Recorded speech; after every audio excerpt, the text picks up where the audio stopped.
Saudaraku An-An, ayo kita mulai kelas.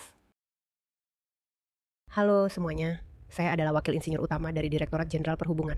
Li Jongjang di sini untuk memperkenalkan cara mengenali rambu dan garis yang mudah membingungkan. Kita sering merasa saat berjalan di jalan, kita akan melihat banyak rambu. Rambu dan label terlihat sangat mirip, tapi tidak dipahami. Jadi hari ini kita akan memperkenalkan cara untuk mengenali rambu dan garis yang mudah disalahartikan. Xiongming An, apakah kamu tahu ada berapa jenis fungsi rambu? Ada 3 jenis.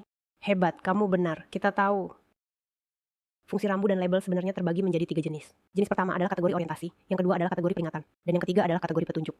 Jika kita mengklasifikasikannya berdasarkan kekuatan, kategori larangan memiliki kekuatan yang paling kuat. Itu bertujuan untuk melarang tindakan yang bernilai. Peringatan adalah untuk mengingatkan pengguna untuk memperhatikan apa yang ada di depan. Petunjuk adalah untuk mengingatkan informasi jalan, untuk memberitahu pengguna dan memberi makna pada segmen tersebut. Jika dia melihat segitiga sama sisi, itu menunjukkan arti peringatan dan kepatuhan. Rambu berbentuk lingkaran atau hampir bulat, menunjukkan keadaan terhenti, atau rambu berbentuk silinder. Jika melihat rambu bulat ini, harus berhati-hati. Rambu jenis ini jika tidak ditaati, dompet bisa kehilangan uang. Selanjutnya adalah rambu berbentuk persegi. Ini mewakili petunjuk dan kepatuhan. Kita hanya perlu mengikuti konten pada papan rambu saat berkendara. Bagian berbentuk belah ketupat adalah rambu konstruksi. Termasuk dalam rambu konstruksi, perlu diperhatikan bahwa ada pekerjaan di depan. Mari kita mulai dengan mengenalkan rambu yang memiliki tampilan dan pola serupa. Pertama, kita melihat rambu di kiri atas. Ini adalah rambu untuk mengikuti jalur lalu lintas. Itu menunjukkan bahwa jalur ini hanya untuk eksekusi. Tidak boleh melawan arus. Rambu serupa juga memiliki serangkaian yang mirip. Bagian kiri menunjukkan rambu untuk belok arah jalur. Rambu ini harus kita patuhi sesuai arah yang tertera pada rambu. Pada bagian kanan di permukaan jalan, semuanya adalah rambu jalan searah. Itu berarti harus mengikuti arah rambu saat berkendara. Sekarang mari kita perkenalkan rambu kedua yang cukup mudah. Membingungkan adalah rambu ini. Kita lihat dari gambar. Rambu di kiri ini adalah rambu berhenti lalu jalan. Ini berarti saat kamu mengemudi dan melihat rambu ini, itu menunjukkan bahwa kamu sedang melaju di pertemuan. Ketika kamu melihat rambu ini, kamu harus berhenti sepenuhnya di persimpangan. Dan memastikan kendaraan di jalan utama telah melintas. Dan memastikan aman sebelum kamu bisa melewati persimpangan. Rambu di tengah ini adalah rambu larangan parkir. Ini mengizinkan parkir sementara. Tetapi, selain itu mesin kendaraan tidak boleh mati. Dan pengemudi juga tidak boleh meninggalkan kursi pengemudi. Di sebelah kanan gambar, rambu ini adalah larangan parkir sementara. Dengan kata lain, selanjutnya kita melihat rambu ketiga yang cukup mudah membingungkan. Kita lihat rambu di atas ini mengenai jalan menyimpang. Tujuannya adalah agar kendaraan A dapat melihat di depan ada persimpangan. Mungkin akan ada kendaraan yang berbelok di persimpangan ini. Rambu di bawah mewakili rambu jalur masuk. Ini berarti ia mengingatkan pengemudi kendaraan A akan ada jalur masuk di depan yang memungkinkan kendaraan untuk masuk. Rambu keempat yang kami perkenalkan adalah rambu yang mudah dikelirukan. Adalah larangan belok kiri dan larangan putar balik ke kiri. Ini adalah rambu larangan belok kiri. Itu berarti ketika kendaraan mencapai persimpangan ini, saat melihat rambu ini, kamu tidak boleh belok kiri. Dan juga tidak boleh berputar balik. Ini perlu diingat. Rambu di sebelah kanan adalah rambu larangan putar balik. Itu berarti kendaraan ketika tiba di pintu masuk, tidak boleh berputar balik. Akhirnya, mari kita lihat rambu-rambu yang tampak mirip dalam bentuk dan pola. Dari gambar di paling kiri ini adalah rambu pengurangan jalur. Dari ilustrasi, itu menunjukkan peralihan dari 3 jalur menjadi 2 jalur. Itu berarti ketika kamu berada di jalur paling kiri, akan ada peringatan bahwa jalur kamu akan segera berakhir. Jadi kamu harus bergabung dengan jalur tengah. Pengemudi yang berada di jalur tengah, jika melihat rambu ini, harus sangat berhati-hati terhadap jalur di sebelah kiri. Pengemudi akan berpindah jalur dan lain-lain. Di tengah ini adalah tanda yang merujuk pada tanda jalan sempit, artinya adalah mengingatkan pengemudi saat kamu melaju ke depan. Jalan ini terasa lebar kurang dari 2 jalur. Jadi harus sangat hati-hati untuk bertemu kendaraan. Tanda di sebelah kanan ini merujuk pada tanda jembatan sempit, mengingatkan pengemudi. Lebar jembatan di depan ini juga lebih kecil, tidak memenuhi 2 jalur, akan ada kesulitan untuk berselisih. Selanjutnya, saya ingin memperkenalkan satu jenis tanda lain yang cukup membingungkan, yaitu di bawah gambar ini. Tetapi bentuknya mungkin tidak terlalu sama. Pertama, kita melihat tanda di atas gambar ini, tanda di sebelah kiri ini, merujuk pada tanda larangan masuk. Ketika kita melihat tanda ini, tidak peduli berapa banyak jalur di depan, kita tidak boleh masuk. Misalnya, jalan satu arah, tidak boleh memasuki arah berlawanan. Tanda di tengah ini adalah tanda larangan masuk jalur. Ketika saya melihat tanda ini, itu menunjukkan bahwa kita tidak boleh masuk ke jalur ini. Misalnya, ketika saya berhadapan dengan jalur yang terputus, atau jalur khusus bus, maka kita tidak bisa masuk ke jalur tersebut. Di sebelah kanan gambar, tanda ini juga mengindikasikan larangan besar. Tetapi maksudnya adalah tanda larangan parkir sementara. Artinya, mobil di jalur ini tidak boleh berhenti sama sekali. Kita melihat tanda di sebelah kiri gambar ini merujuk pada tanda larangan kendaraan. Artinya, ketika kita melihat tanda ini, menunjukkan bahwa di depan mungkin ada jembatan sempit atau jalan sempit yang akan menyulitkan pertemuan. Oleh karena itu, dilarang untuk bertemu. Tanda di sebelah kanan gambar ini adalah perhatikan pertemuan, yaitu ketika kita beralih dari jalan satu arah ke jalan dua arah, mengingatkan pengemudi, ada kendaraan yang datang dari depan. Si Bear, apakah kamu tahu perbedaan antara dua tanda di gambar ini? Satu persegi dan satu bulat. Silakan jalan untuk memisahkan jalur cepat dan lambat. Sebenarnya bentuk bulat mewakili bentuk jalan.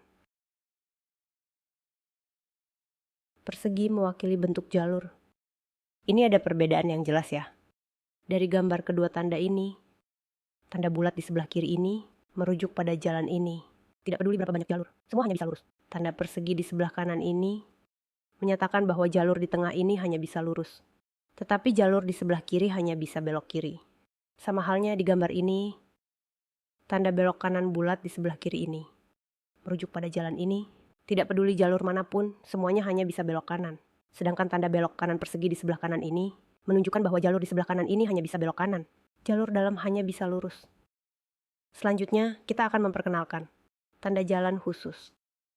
Tanda larangan ini merujuk pada jalan ini tidak peduli berapa banyak jalur. Kita harus mengikuti jenis kendaraan yang ada di dalam tanda bulat. Gambar di sebelah kanan ini yang berbentuk persegi mengacu pada jalur tertentu. Hanya diperbolehkan kendaraan yang ada dalam tanda untuk melintas. Gambar ini menunjukkan serangkaian tanda yang sama. Tanda bulat di sebelah kiri. Semua jalan harus mengikuti jenis kendaraan yang ada di dalam tanda. Kita melihat tanda di sebelah kanan gambar ini menunjukkan bahwa di jalur tertentu hanya diperbolehkan kendaraan yang ada di dalam tanda. Kita sering melihat kotak putih ini di jalan. Tetapi jika ingin membedakan apakah itu tempat parkir atau daerah belok dua tahap, lebih mudah, cara yang nyaman. Kita di pintu masuk huruf T. Jika kita melihat kotak putih ini yang ada tulisan mewakili area atau ada tanda belok dua tahap di dekat pembatas cahaya, maka kita bisa sangat yakin ini adalah kotak untuk area belok. Bagaimana cara membedakan garis tepi jalan dan garis pemisah cepat lambat? Si Bear, pertanyaanmu sangat baik. Betul, bagaimana kita membedakan kedua jenis garis ini? Pertama, saat kita di jalan raya pinggiran, jika kita hanya melihat garis putih solid, itu kemungkinan besar adalah garis tepi jalan. Karena itu menunjukkan area di mana kendaraan melintas. Jika kita melihat ada dua garis putih solid yang ada bersamaan. Dua garis putih yang membentuk jalur ini adalah jalur lambat. Selanjutnya, kita akan membahas perbedaan antara garis penghalang diam dan garis area hijau. Yang ada di jalan mungkin terdapat beberapa rintangan. Kita menggunakan garis penghalang untuk mengarahkan kendaraan atau pengemudi agar menghindari rintangan tersebut. Agar perjalanan menjadi lebih aman. Tujuan garis panduan itu sebenarnya di persimpangan atau bagian jalan adalah untuk mengarahkan aliran lalu lintas menuju arah yang lebih benar. Tentu saja baik jalur masuk maupun garis panduan, kita tidak mengizinkan kendaraan melintasinya atau berhenti di situ. Chongming, apakah kamu sudah lebih memahami tanda yang mudah membingungkan ini? Yo, ingin tahu lebih banyak informasi mengenai keselamatan berlalu lintas? Silakan kunjungi situs web keselamatan berlalu lintas. Setelah menonton video ini, kami ingin menambahkan 2 poin penjelasan. Hal pertama adalah ada pembahasan mengenai hati-hati saat berpapasan, yaitu segitiga yang kalian lihat di layar saat ini. Ini berbicara tentang hati-hati saat berpapasan. Secara ketat, ini bukan disebut hati-hati berpapasan. Mari kita lihat, apa sebenarnya namanya? Kembali ke bagian tanda dalam kursus mobil kita.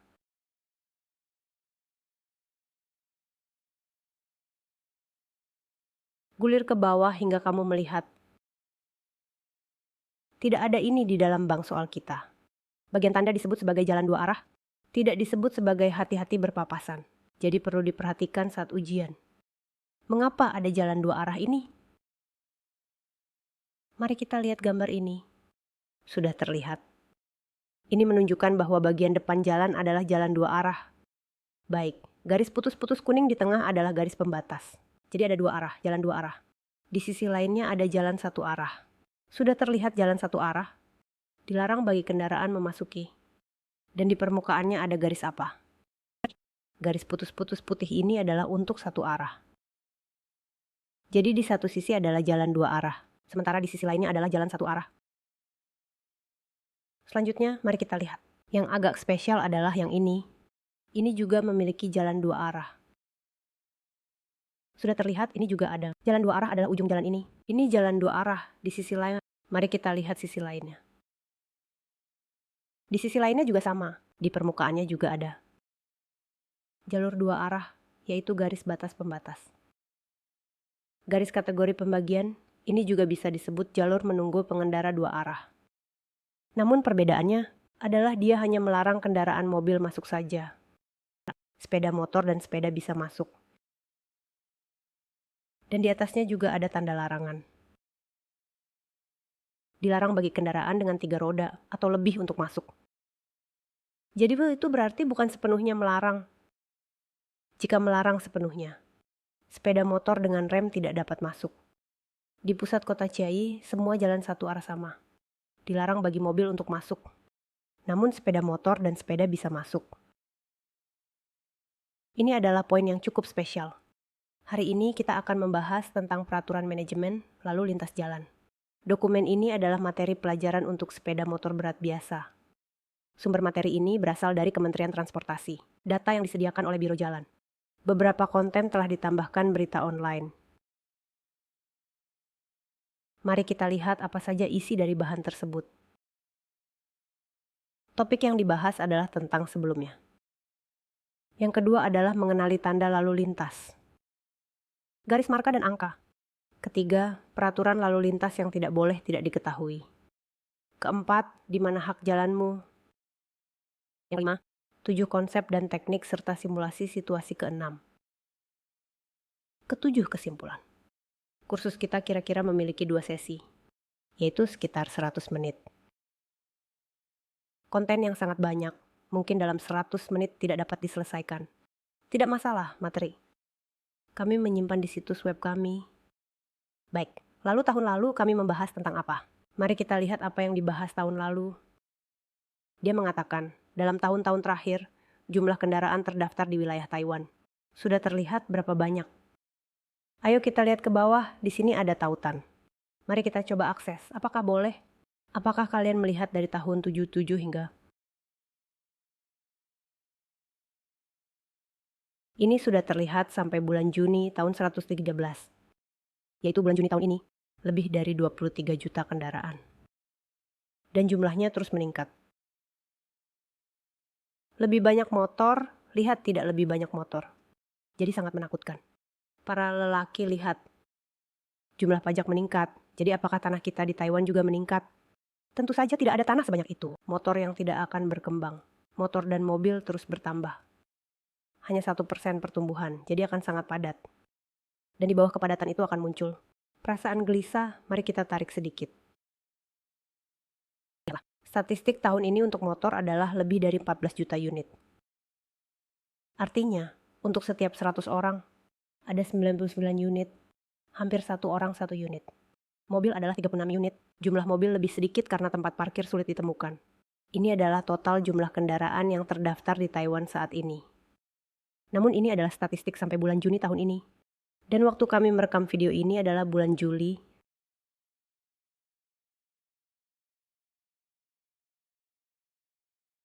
Baik, ini dia. Berdasarkan statistik kecelakaan lalu lintas, kesalahan manusia dalam kecelakaan mencakup 90%, diantaranya pelanggaran hukum. Mencakup sebagian besar, di sini disebutkan 2 hal. Yaitu kita perlu lebih memahami hak jalan dan juga membangun pemahaman tentang pertahanan diri. Mari kita lihat apa itu hak jalan. Teman-teman, selamat datang. Saya adalah Profesor Zhang Shengxiong dari Universitas Tamkang. Jadi hari ini, saya akan memperkenalkan tentang hak jalan kendaraan di jalan utama dan jalan sekunder.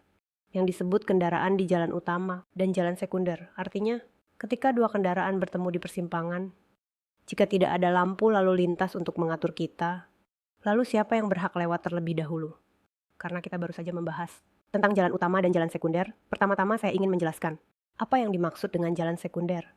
Untuk menentukan apakah Anda berada di jalan sekunder, Anda bisa menggunakan tanda atau garis marka atau rambu. Misalnya, jika Anda melihat tanda beri jalan di jalan atau tanda berhenti, itu menunjukkan Anda sedang beroperasi di jalan sekunder atau di permukaan jalan. Jika Anda melihat segitiga terbalik, garis marka, atau tanda berhenti. Maka itu juga menunjukkan Anda saat ini berada di jalan sekunder. Cara lain untuk menentukan Anda berada di jalan sekunder atau jalan utama adalah melihat lampu lalu lintas. Jika Anda melihat lampu merah berkedip, itu berarti Anda sedang bergerak di jalan sekunder. Jika Anda melihat lampu kuning berkedip, itu berarti Anda sedang bergerak di jalan utama. Jika Anda bergerak di jalan sekunder, secara prinsip Anda harus memberi jalan kepada kendaraan di jalan utama. Selain itu, Anda juga bisa menggunakan jumlah jalur untuk menentukan hubungan antara jalan utama dan jalan sekunder. Cara menentukan adalah dengan menghitung jalur, memberi lebih banyak jalur. Baik, mari kita lihat.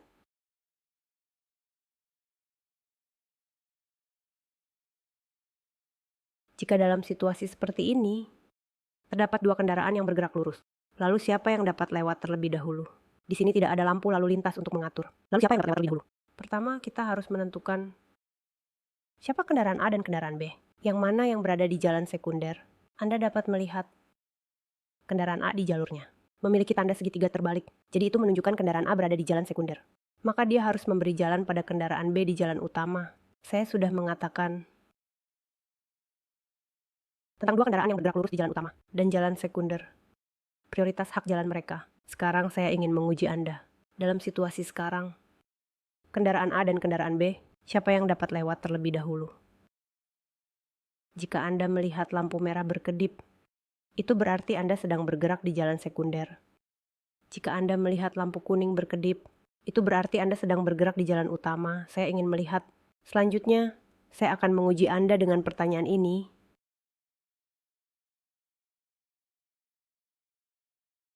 Ini sulit. Lihatlah, sekarang pada gambar ini. Siapa yang bisa lewat terlebih dahulu, A atau B? Saya tahu jawabannya adalah kendaraan B. Kendaraan A di jalan sekunder harus memberi jalan kepada kendaraan B yang bergerak di jalan utama. Jawabannya sangat baik. Sekarang saya ingin menguji Anda dengan pertanyaan ini.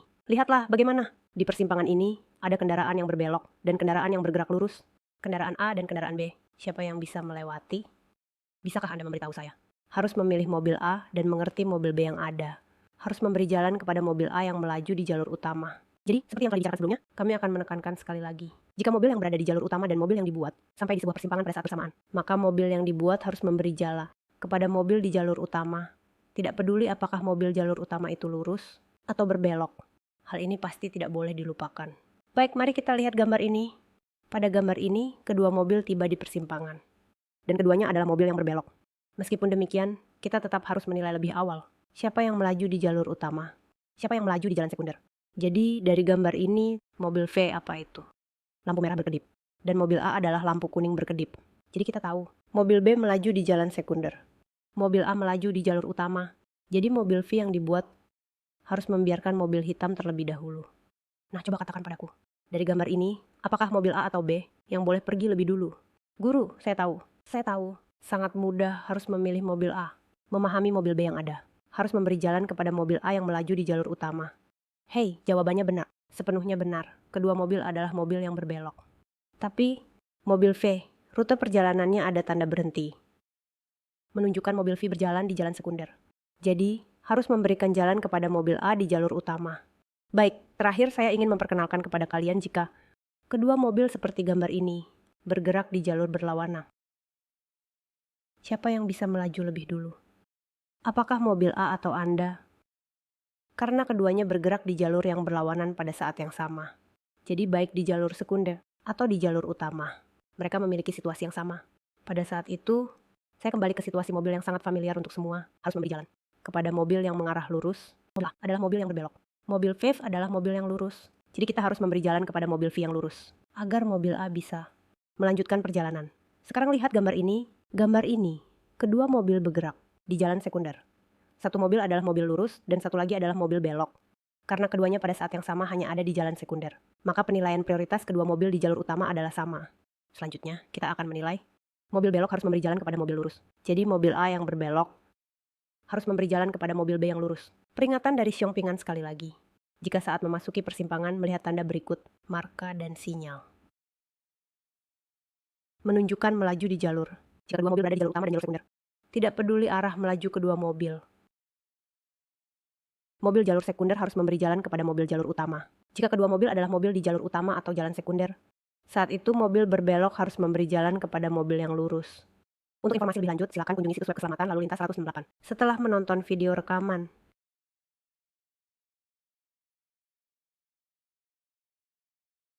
sebenarnya pelatih di sini merasa ini bukan masalah prioritas. Ini tentang bagaimana melewati dengan aman.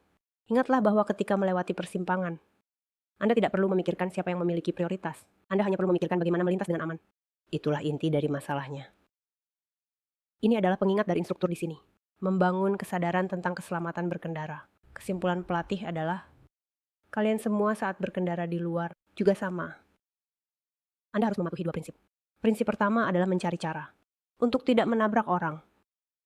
Kedua, cari cara untuk tidak ditabrak. Inilah pencerahan dari nilai keselamatan. Baik, mari kita lihat. Mari kita lihat kecelakaan ini. Kecelakaan ini terjadi karena dua siswa, dia mengantarkan temannya untuk berlatih naik motor. Dan terjadi sebuah kecelakaan. Itu terjadi sebuah kecelakaan mobil. Jadi di sini ada yang dilingkari. Kecelakaan kedua, kepala terkena benturan. Lantas kenapa kepala bisa terkena benturan? Mari kita lihat isi kontennya. Seorang wanita berpakaian merah muda baru saja memarkir mobilnya. Tiba-tiba dari belakang sebuah motor yang ditumpangi 2 orang menabrak wanita tersebut. Langsung terjatuh. Tak disangka, penumpang motor terlibat kecelakaan kedua. Dari sudut yang berbeda, motor terjatuh lalu meluncur. Penumpang belakang terkena tabrakan dari mobil yang melaju berdampingan. Mengalami cedera di kepala dan dilarikan ke rumah sakit. Mengendarai motor, saya lihat dia membawa barang. Namun dia tetap cepat-cepat memperhatikan keadaan sahabatnya. Adiknya tidak bisa dipanggil. Memanggilnya, tetapi tidak ada respon. Namun masih ada sedikit pernapasan. Kemudian akhirnya dibawa ke rumah sakit. Dikatakan bahwa keadaan tidak terlalu baik. Kemudian barang-barang grosir. Penduduk sekitar mengaku suara benturannya sangat keras. Mereka juga cepat membantu memanggil ambulans. Kecelakaan ini terjadi pada tanggal 17 pagi, setelah jam 10. Saat itu, sahabat yang memiliki SIM sedang mengendarai motor. Mengantar temannya di Jalan Yimin menuju kantor pengawasan Hasinchu untuk berlatih berkendara. Tak disangka, kecelakaan terjadi di jalan. Wanita yang ditabrak mengalami cedera tulang belakang. Penumpang belakang mengalami pendarahan internal. Kini identitas penumpang wanita belakang terungkap. Dia adalah Wu Mengting yang pernah tampil di acara varietas. Ayah Wu Mengting juga membagikan di grup. Baik, kita berhenti sejenak di sini. Mari kita lihat mengapa kesalahan ini bisa terjadi. Mari kita lihat orang ini. Setelah mengisi bahan bakar mobil, apa yang dia lakukan? Mari kita lihat. Setelah cuaca bagus, orang tersebut turun dari mobil. Dia turun dan berjalan ke kiri, perhatikan. Melihat dia melangkah ke kiri, terlihat kan? Dia melangkah ke kiri. Motor datang tepat pada saat itu. Lalu terjadilah tabrakan. Baik, pada akhirnya gadis ini diinjak oleh mobil di samping. Mengalami cedera kepala dan meninggal dunia. Mari kita lihat bagaimana keadaan jalan ini. Di sini, kita berhenti sejenak di sini. Jalan ini terlihat seperti ini. Lihat, mobil ini melihat bahwa ada motor di sini. Dia akan mendekat ke kiri kan? Ini adalah cara defensif. Takut akan hal ini, dia tiba-tiba condong ke kiri. Jadi dia pasti akan mendekat ke sisi kiri. Baik, saat kita mengendarai motor juga sama. Kamu lihat orang kaya di sini. Kamu harus lebih awal menjauh ke sisi luar. Dia tidak melakukannya, tiba-tiba melangkah ke tengah jalur. Lalu terjadilah tabrakan. Malang tak dapat ditolak, jatuh dan tertabrak mobil lagi. Jadi masalah dalam kecelakaan ini, titik kunci di mana tahu? Kecepatan. Di jalan seperti ini adalah jalan yang dipakai bersama mobil dan motor. Jadi kecepatan harus pelan. Bagaimana kecepatanmu bisa pelan? Jika kecepatan pelan, kamu bisa menghindari bahaya. Selain itu, jangan berubah bentuk. Kita sudah membahas ini di kelas sebelumnya. Mengemudi atau mengendarai sama saja. Kamu harus memperhatikan kendaraan dari segala arah. Kamu juga harus memperhatikan kendaraan dari belakang. Ketika kamu melihat orang kaya berdiri di depan, dan ada kendaraan datang dari belakang, kamu harus memperlambat kecepatan. Jangan menghindar pada saat yang sama dari orang itu. Menghindari pengaturan seperti ini. Ini adalah hal yang sangat berbahaya. Ini adalah pengalaman yang harus kita ingat.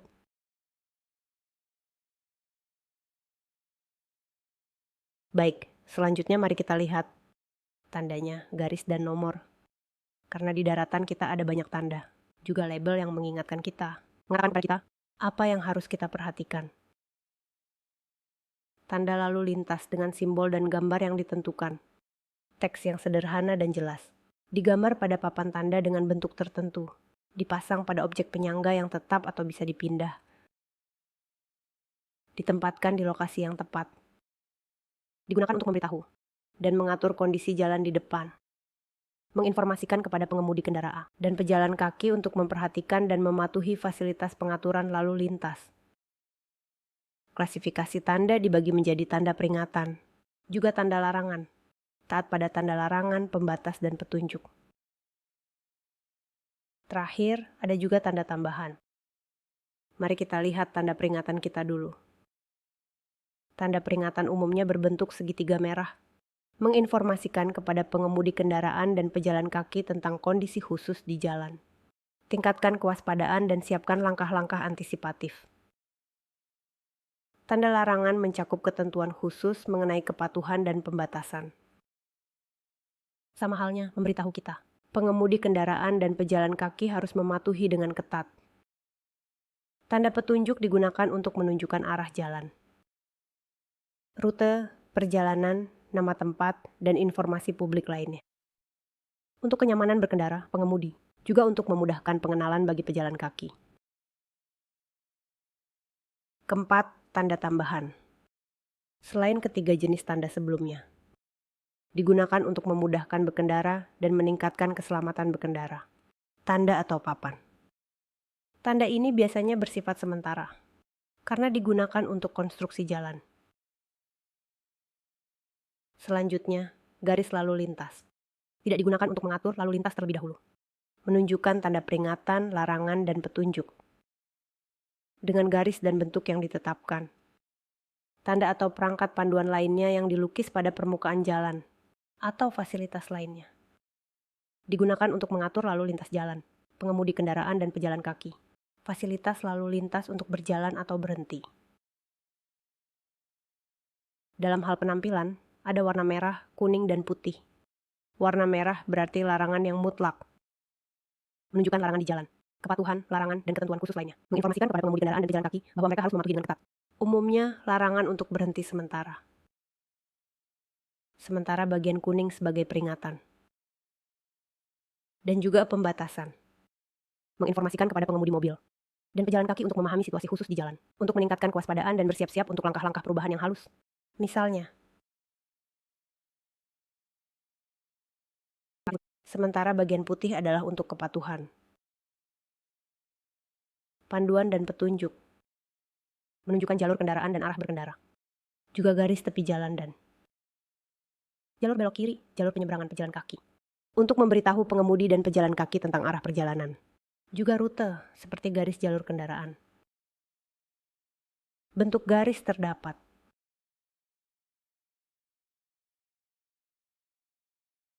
Garis berbentuk strip dan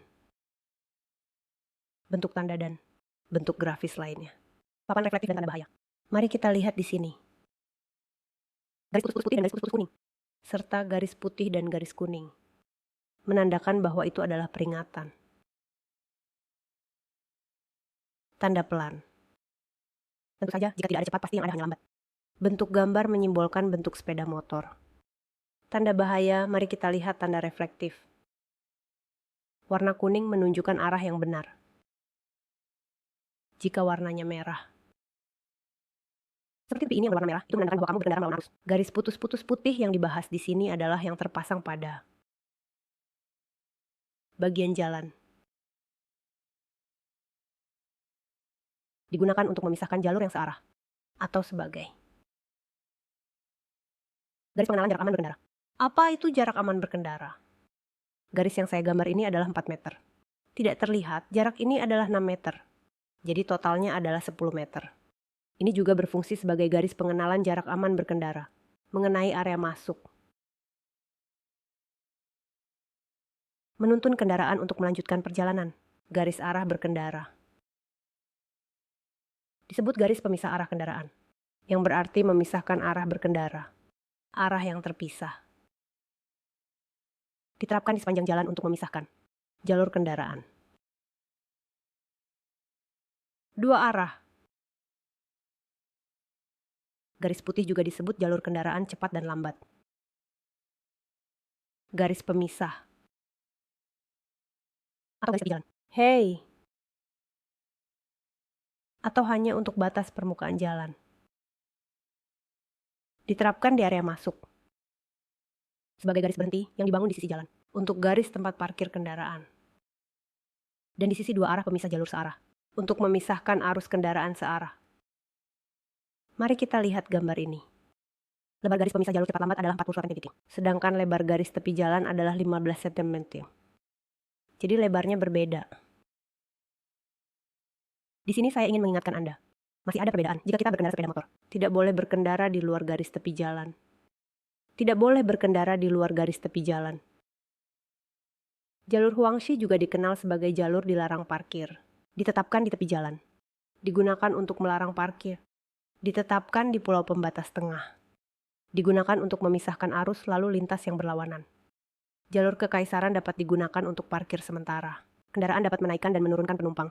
Memuat dan membongkar barang, durasi berhenti tidak lebih dari 3 menit. Harus dalam kondisi siap bergerak segera. Jalur merah X juga merupakan jalur dilarang parkir sementara. Jalur merah X juga dikenal sebagai jalur dilarang parkir sementara. Ditetapkan di tepi jalan, digunakan untuk melarang parkir sementara. Jalur merah menunjukkan dilarang selama 24 jam. Dilarang parkir sementara di semua waktu. Sesuai peraturan kendaraan bermotor, dilarang parkir sementara. Selain itu, banyak pengemudi mengira bahwa kendaraan yang berhenti di sisi dalam jalur merah tidak akan dikenakan denda. Itu adalah kesalahan. Tetap saja akan dikenakan denda. Kami melihat gambar ini, jika kendaraan seperti ini, akan tetap dikenakan denda. Garis putus-putus ganda juga berarti jalur henti. Atau jalur untuk kendaraan angkut. Garis utama ditetapkan di pintu masuk sebagai garis henti untuk pejalan kaki. Memfasilitasi lalu lintas yang aman. Juga dikenal sebagai garis henti. Ditetapkan di segmen jalan sebagai arah lalu lintas yang berubah seiring waktu. Disebut jalur kendaraan angkut. Garis putus-putus ganda juga disebut garis larangan pindah jalur. Digunakan untuk memisahkan jalur searah di segmen jalan dan melarang peralihan jalur. Umumnya terdapat cat di dalam terowongan. Garis kuning ganda juga dikenal sebagai garis batas kategori. Ditetapkan di bagian jalan untuk memisahkan jalur berlawanan dan melarang cauce atau melintasi dua arah. Juga tidak boleh berputar balik. Garis putus-putus putih juga memiliki garis solid putih di sampingnya. Juga dikenal sebagai larangan pindah jalur searah. Garis yang terkait pada segmen jalan. Digunakan untuk memisahkan jalur searah. Garis putih sebagian melarang peralihan jalur atau melintasi. Garis kuning muda serta garis kuning ditetapkan berdampingan. Disebut sebagai satu arah. Larangan untuk cauce di segmen ini digunakan untuk memisahkan jalur berlawanan. Garis kuning muda sebagian melarang cauce, melintasi atau berputar balik. Zona parkir mobil ditetapkan di belakang garis berhenti di persimpangan. Itu khusus untuk sepeda motor biasa atau motor lambat, yaitu sepeda. Khusus untuk mobil dan sepeda motor besar. Tidak boleh parkir di dalamnya. Yang perlu diperhatikan di sini adalah jika kamu ingin belok kanan, kamu harus berada di sebelah kanan zona parkir. Begitu juga, jika kamu ingin belok kiri, kamu juga harus sedikit ke kanan. Sedikit ingin mengingatkan semua. Beberapa zona parkir sepeda motor ada di jalur tengah. Karena itu disediakan untuk belok kiri. Jika zona tunggu ini disebut sebagai belok 2 tahap. Wilayah belok kiri atau ada juga wilayah belok kanan. Ditetapkan di depan jalur penyeberangan pejalan kaki di pintu masuk. Atau sisi jalan di pintu masuk berbentuk T. Sepeda motor biasa harus mengikuti tanda atau garis untuk melakukan belok 2 tahap. Tidak boleh langsung belok kiri. Selanjutnya, kita melihat garis peringatan. Garis peringatan adalah untuk memberitahu kita, kendaraan, pengemudi, dan pejalan kaki, harus memahami kondisi khusus di daratan. Tingkatkan kewaspadaan dan bersiap-siap untuk tindakan penyesuaian. Sekarang kita melihat garis rintangan di tengah jalan dan garis rintangan di samping jalan. Selanjutnya, ada garis vertikal. Jika vertikal berarti ada lebar jalan, jalur fleksibel. Juga perlintasan kereta api, dan garis jalur kendaraan gantung. Selain itu ada larangan, garis kesalahan. Kita juga sering melihat label pengulangan kecepatan. Penunjuk reflektif dan tanda bahaya. Inilah penunjuk reflektif ini. Garis larangan. Digunakan untuk menunjukkan kepatuhan di jalur. Selain itu, larangan dan pembatasan. Peraturan khusus. Yang kita lihat adalah garis pembatas item. Dan juga termasuk garis larangan berpindah jalur.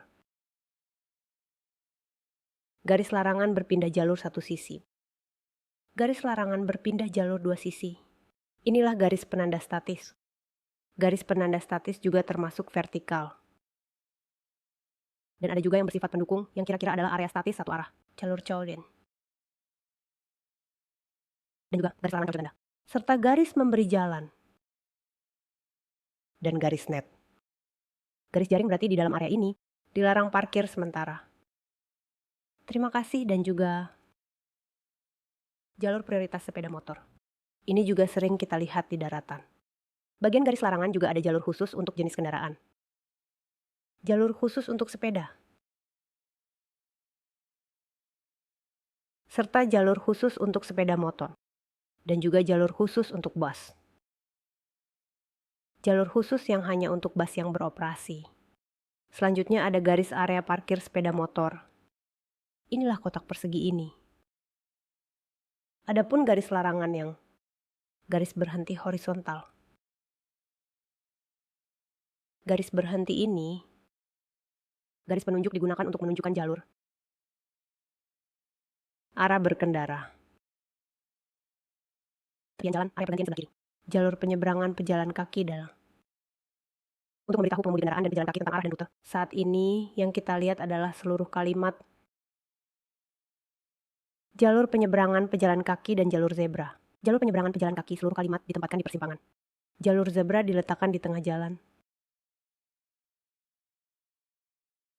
Lokasi penempatan bisa berbeda. Garis penunjuk vertikal termasuk garis pembatas berkendara. Dan garis jalur juga ada garis area penyeberangan. Penetapan batas penyeberangan memberikan kendaraan titik masuk dan keluar sebagai pembagi jalur utama. Jalur dan penggunaan jalan lainnya. Kendaraan di jalur lainnya. Harus membiarkan kendaraan di jalur utama melintas terlebih dahulu. Ini juga termasuk tepian jalan.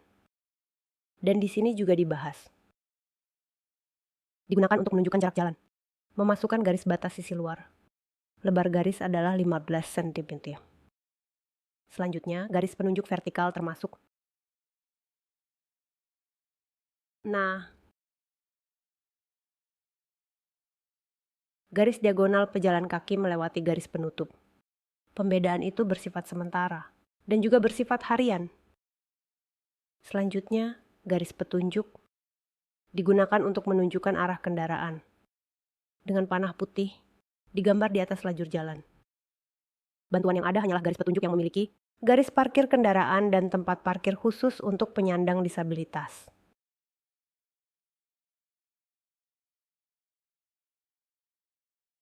Garis petunjuk tambahan juga mencakup belok kiri. Dengan kurva belokan dan juga perlambatan kendaraan untuk belok kiri. Belok kanan, garis di area belok. Juga mencakup garis untuk jalur sepeda. Dan ada juga garis belokan. Selanjutnya, kita akan membahas bagian lampu lalu lintas. Lampu lalu lintas beroperasi dengan daya listrik. Fasilitas pengatur lalu lintas dengan lampu merah, kuning, hijau, 3 warna lampu. Atau dengan suara. Seperti tanda peringatan kereta api, hanya kendaraan. Dan pejalan kaki harus berhenti. Atau memperhatikan dan melintas. Ditempatkan di pintu persimpangan atau lokasi yang diperlukan lainnya. Menetapkan hak lalu lintas untuk pengemudi kendaraan. Dan pejalan kaki bahwa pengaturan dengan menghentikan lalu lintas. Dan fasilitas pengaturan lalu lintas berbasis arah. Mari kita lihat cuplikan video ini. Menggambarkan area masuk ke persimpangan yang dibangun. dan berbagi dengan semua orang tentang cara lewat perlintasan yang dibangun. Para pengendara sepeda motor, teman-teman yang berkendara, harus memperhatikan informasi lalu lintas apa. Saya adalah perencana dari Program Manajemen Transportasi Universitas dan Siang. Di persimpangan yang dibangun biasanya, kita sering melihat beberapa rambu dan tanda yang umum. Jenis pertama, ini adalah lampu hijau bulat. Yang lainnya, Anda akan melihat lampu hijau dengan panah. Namun di samping itu ada lampu merah yang menyala. Apa artinya? Ini akan dijelaskan sebentar lagi. Kemudian tanda-tanda yang umum. Ada tanda belok kiri 2 tahap untuk kendaraan bermotor. Ada larangan belok kiri, larangan putar balik, dan juga larangan belok kanan. Ini semua adalah hal yang harus kita perhatikan. Biasanya di bidang lalu lintas, yang kita sebut persimpangan yang dibangun, merujuk pada semua rambu yang ada. Di persimpangan yang memiliki lampu merah dan hijau. Ketika Anda mengemudikan mobil atau sepeda motor melewati persimpangan dengan lampu merah dan hijau, apapun arah kendaraan Anda harus mematuhi sinyal lampu yang ada. Dan juga rambu-rambu terkait, baik untuk berhenti atau melanjutkan. Mengenai tanda-tanda yang ada, mohon perhatian kepada semua pengendara mobil. Harus sangat memperhatikan. Ketika Anda melalui pintu masuk, apakah ada tanda belok kiri 2 tahap?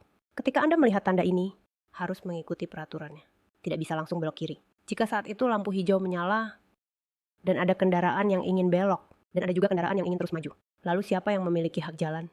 Jika kedua kendaraan itu bertemu, tentu saja yang belok. Ini adalah konsep yang sangat penting. Kita mengatakan bahwa kendaraan yang belok harus memberi jalan kepada kendaraan yang melaju. Dalam gambar ini, Anda dapat melihat kendaraan A adalah kendaraan yang belok kiri. Jadi kendaraan A yang berbelok kiri harus memberikan jalan kepada kendaraan B yang melaju. Sekarang mari kita lihat jawaban dari pertanyaan ini tentang pertemuan kendaraan. Halo Xiongpinga, lihatlah pertanyaan ini. Apa seharusnya jawabannya? Kendaraan listrik. Karena kendaraan A adalah kendaraan yang melaju. Kendaraan B adalah kendaraan yang belok. Jadi kendaraan A yang harus melaju. Kendaraan B harus memberi jalan kepada kendaraan A. Halo bagus, Anda langsung menjawab dengan benar. Menunjukkan bahwa Anda mendengarkan dengan serius. Kadang-kadang ketika kita sedang di pintu masuk, kita melihat bagaimana ada lampu merah dan ada lampu hijau, tetapi lampu hijau itu memiliki panah. Saat itu sinyal ini kita sebut sebagai sinyal lampu hijau dengan panah. Pada saat itu yang perlu Anda perhatikan adalah arah sinyal hijau ke arah mana. Mengacu pada gambar yang ada, arah lampu hijau itu mengarah ke kiri. Saat ini belok kiri adalah lampu hijau. Lalu bagaimana dengan lurus dan belok kanan? Itu lampu merah. Jadi kita tidak bisa lurus atau belok kanan. Saat ini kamu melihat lampu hijau yang menunjukkan dia mengarah ke depan. Juga mengarah ke kiri. Apakah saat ini bisa belok kanan? Saya bisa saat ini adalah dalam keadaan lampu merah. Kamu tidak bisa belok kanan di perempatan ini. Tadi Xiongpingan sangat baik. Sekarang mari kita lihat. Apakah Xiongpingan tahu jawaban soal ini? Tidak bisa. Karena lampu hijau ini menunjukkan dua arah, lurus dan belok kanan. Tidak ada arah belok kiri. Belok kiri dianggap sebagai lampu merah. Pengemudi tentu tidak boleh belok kiri. Hebat. Sekarang kamu sepenuhnya memahami mengenai tanda arah ini. Siapa yang lampunya merah? Siapa yang lampunya hijau? Tadi sudah dijelaskan banyak konsep hak jalan. Sekarang kita akan merangkum. Misalkan di sini lampu hijau bentuk bulat. Saat ini kendaraan bisa belok kiri. Juga bisa lurus, juga bisa belok kanan.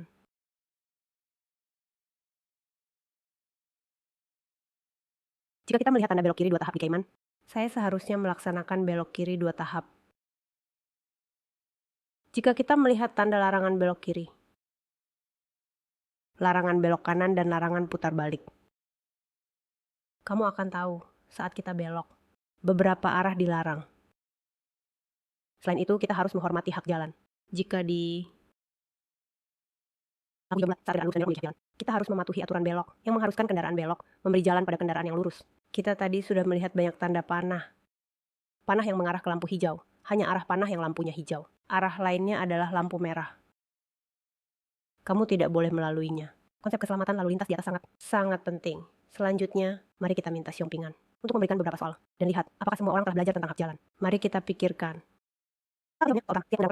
Jawabannya adalah pengendara B, karena kendaraan B adalah kendaraan yang berjalan. Kendaraan A adalah kendaraan yang belok. Ketika kendaraan berjalan dan kendaraan belok memiliki hak jalan, harus mematuhi aturan kendaraan belok memberi jalan pada kendaraan yang berjalan terlebih dahulu. Soal kedua, jika pengendara motor ingin belok kiri, apa yang harus dilakukan ketika melihat tanda di perempatan? Jawabannya adalah A. Ini adalah tanda.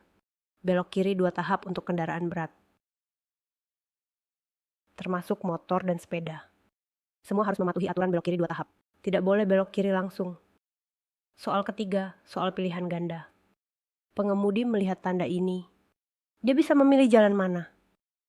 Harus memilih 2, belok kanan dan 3, lurus. Tanda lampu hijau kanan ini adalah 2 arah, lurus dan belok kanan. Tidak ada arah belok kiri. Arah belok kiri dianggap lampu merah, jadi ketika pengemudi melihat tanda ini, dia tidak boleh belok kiri. hanya bisa lurus atau belok kanan. Soal keempat, pengemudi melihat tanda ini. Apakah dia bisa belok kanan? Harus memilih dua, tidak bisa.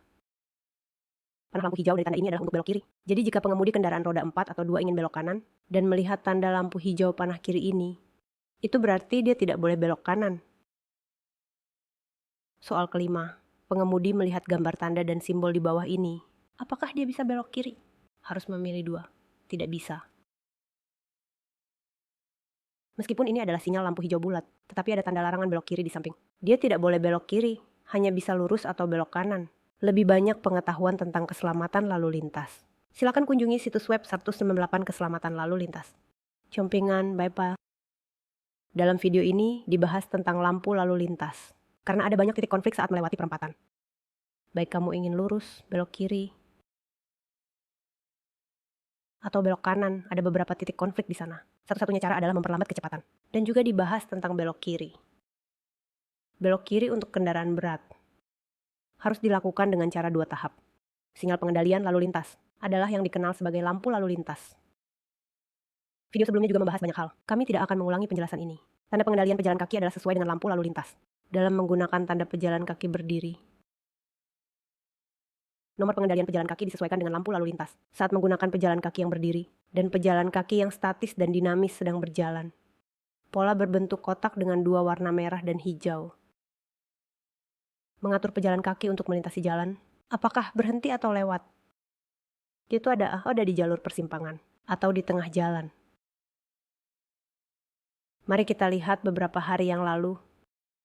Mahasiswa Universitas Donghai. Terjadi kecelakaan jika ada perusahaan yang belok kiri. Gambar berita di layar.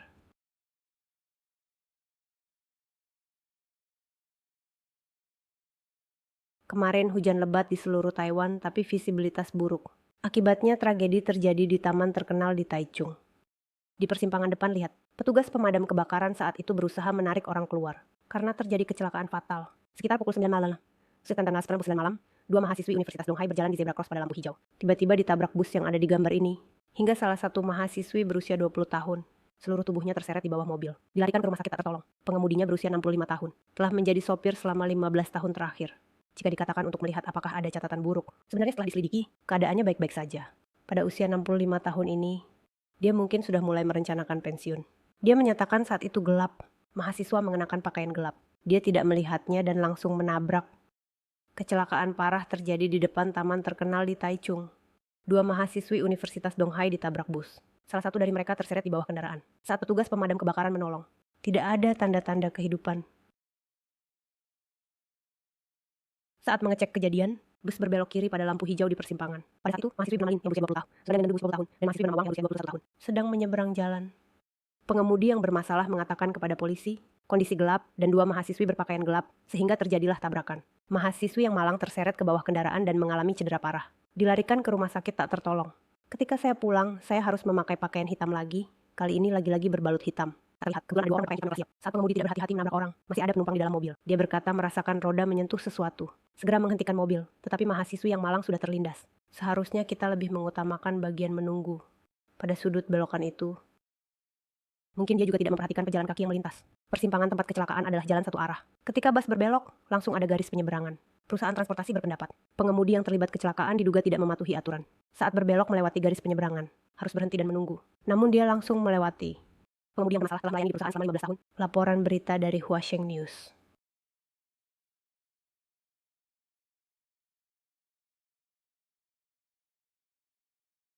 Melihat cuplikan berita yang menyakitkan ini, juga ingin mengingatkan kepada semua peserta. Saat melalui persimpangan, bukan hanya melihat lampu, bagaimana kamu bisa melintas dengan aman.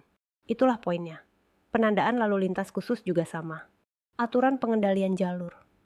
Lampu merah berbentuk silang menandakan jalur terlarang.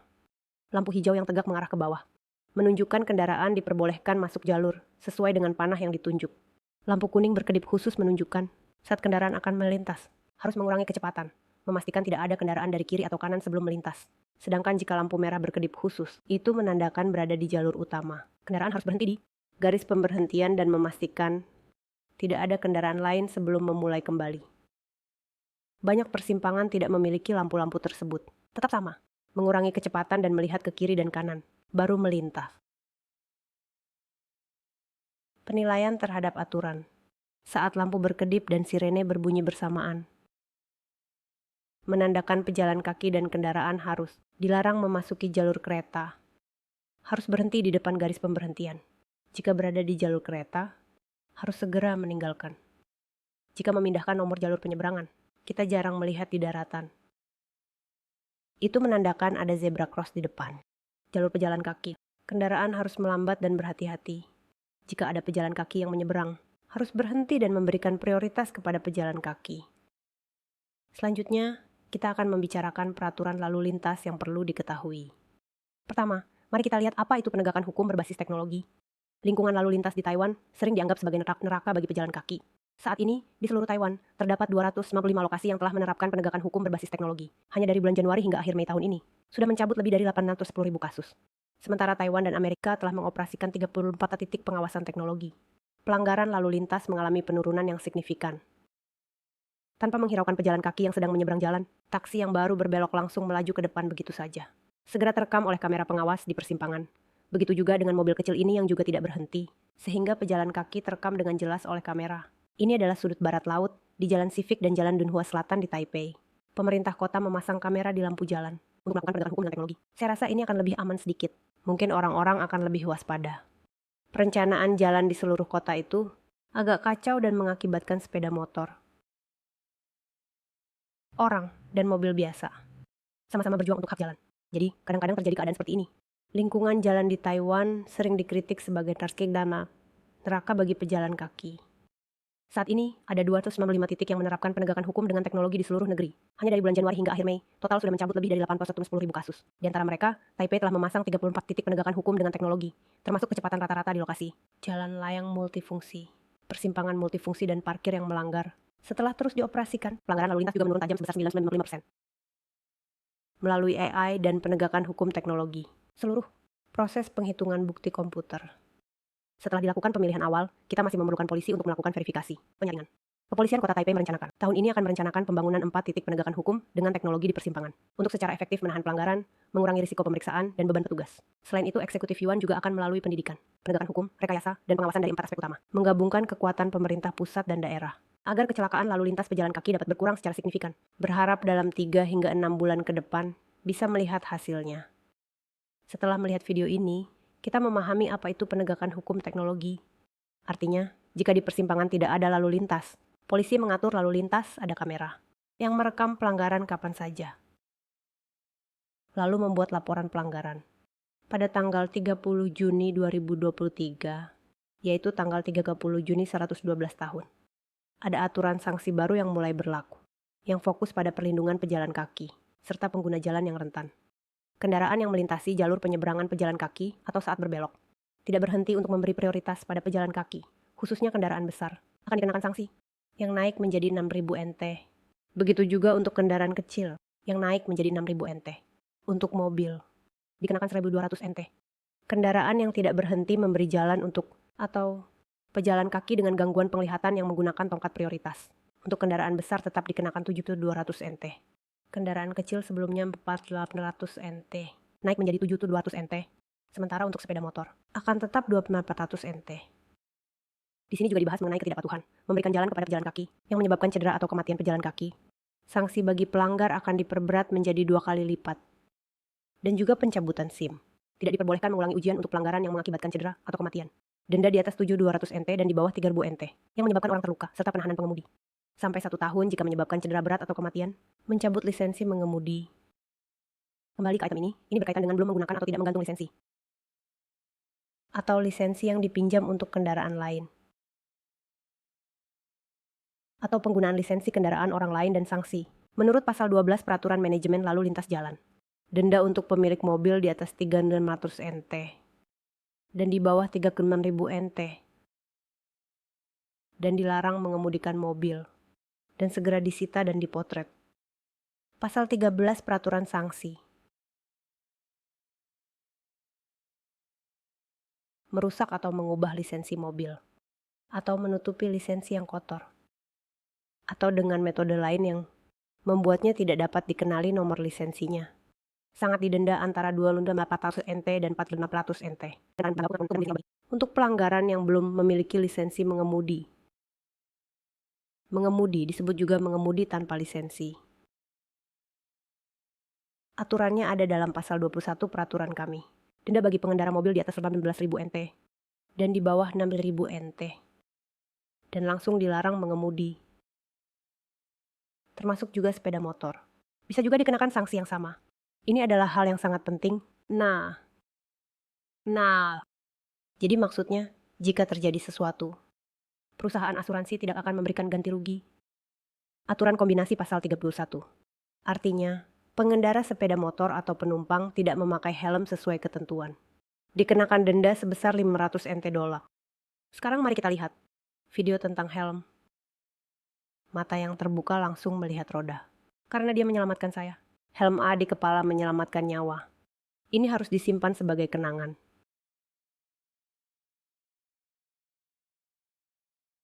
Melihat saat itu, saya rasa kamu seperti saya. Juga keringat dingin. Tapi Horeca tidak terluka sama sekali. Sangat aman. Pengendara di Changhua dilindas oleh truk kecil yang belok kanan. Saya sudah mengerem terlebih dahulu, lalu langsung menabraknya. Bolong dan kemudian terjatuh. Terlintas beberapa lampu BMW, itu adalah kejadian lama. Untungnya, helm yang dipakai pengendara tidak lepas. Helm yang bulat dan keras ini bertahan dari benturan, membuat kepalanya terlempar dan selamat. Hanya luka kecil di siku. Truk kecil dengan garis kuning, sopir segera turun. Untuk memeriksa, wajahnya pucat. Aturan hak jalan adalah kendaraan umum harus berjalan pada kendaraan yang sedang menjalankan tugas. Apakah kedua orang tersebut mengemudi dalam keadaan mabuk? Tidak ada. Jika helm ini, berapa harganya? Sekitar lebih dari 10.000. Kenapa bisa aman secepat itu? Jangan lagi menyalahkan polisi. Kenapa menangkap W besar karena helm? Aturan lalu lintas seperti ini ada alasannya. Bermain perlahan, merasa gemetar. Baik melihat berita ini, kamu pasti akan merasakan pentingnya helm. Benar kan? Karena kecelakaan tidak tahu dari mana datangnya. Jadi harus memastikan keseluruhan, bukan hanya masalah 500 dolar. Memicu pasal 31 ayat 1. Pengendara sepeda motor saat berkendara di jalan sudah menggunakan telepon genggam, komputer atau perangkat lain yang serupa untuk melakukan panggilan, komunikasi, data atau perilaku lain yang mengganggu keselamatan berkendara. Dikenakan denda NT 1.000. Mari kita lihat sebuah video. Wanita yang bermain ponsel langsung dihentikan polisi dan dikenakan tiket. Ada juga yang sambil berkendara, sambil menunduk melihat layar ponsel. Akibatnya menabrak sepeda motor di tepi jalan. Seorang bapak Chen di Kaohsiung bermain ponsel saat berkendara. Dikenakan denda berat 12.000. Menerima surat tilang benar-benar terkejut. Total menerima 2 surat. Satu adalah untuk melanggar bermain ponsel. Dikenakan denda 1.000, yang lainnya denda mengemudi berbahaya. Bapak Chen tidak dapat menerima. Mengatakan hanya seorang pekerja. Harus bekerja, melihat peta, mencari jalan. Jadi dia berkendara dan bermain ponsel. Tapi dalam 10 detik dia merasa tidak memengaruhi orang lain. Tetapi dianggap sebagai mengemudi berbahaya. Denda 12.000, gaji 1 minggu habis. Saya juga melihat ini aneh. Mengemudi berbahaya. Apa artinya mengemudi berbahaya? Hanya berjanji untuk menangkap itu. Hanya melihat ponsel. Polisi mengeluarkan rekaman, mencatat kejadian. Tidak hanya bermain ponsel semudah itu. Dalam foto, Bapak Chen berkendara sambil menunduk melihat layar. Tidak memperhatikan situasi depan. Posisi bergeser berkendara kemungkinan zigzag. Tanpa tangan, berkendara selama 10 detik. Sudah termasuk mengemudi berbahaya. Dikenakan denda 12.000.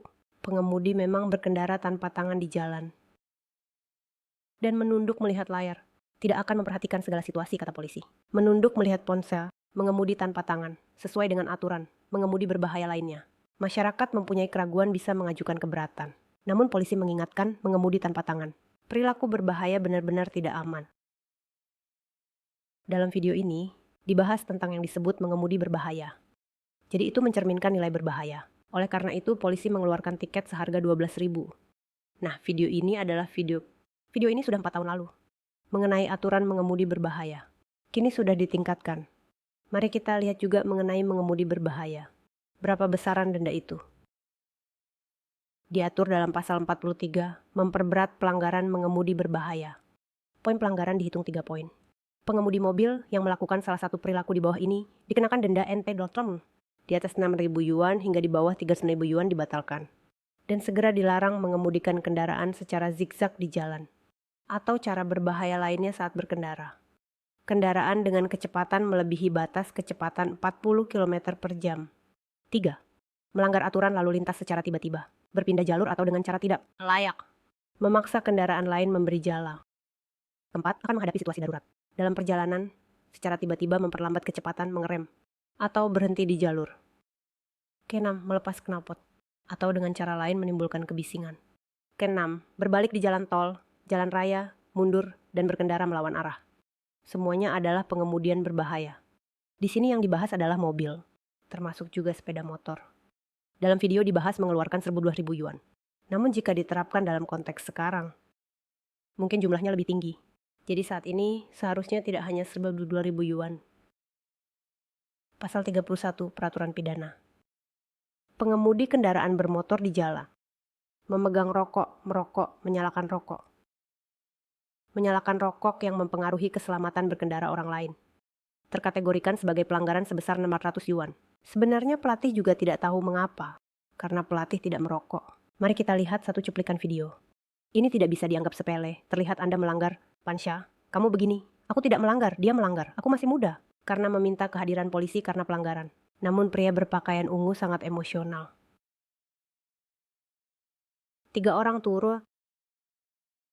Tidak hanya berteriak makian, sikapnya juga sangat angkuh. Polisi menegaskan dan menekan. Apa? Tidak, aku akan menjelaskan kalian. Jelaskan apa? Aneh, bagaimana semangat sebelumnya jadi hilang. 2 polisi terkejut membawanya kembali ke kantor polisi. Namun kenapa begitu marah? Ternyata, saat itu seorang pria tanpa nama diduga mengemudi sambil merokok. Ditangkap oleh polisi di persimpangan Minzu dan Beixin. Sesuai hukum diberikan sanksi namun ia tidak puas. Melontarkan kata-kata kasar langsung ditekan.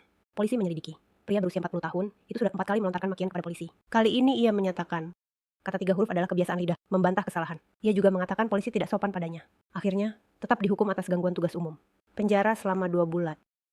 Sebenarnya, peraturan lalu lintas menyatakan kendaraan bermotor saat berkendara di jalan, memegang rokok, merokok, dan menyalakan. Semuanya dianggap pelanggaran lalu lintas. Bisa dikenakan denda 600 yuan. Di New Taipei City dari tahun ini sampai saat ini, total ada 4 praktik ke-9 kasus.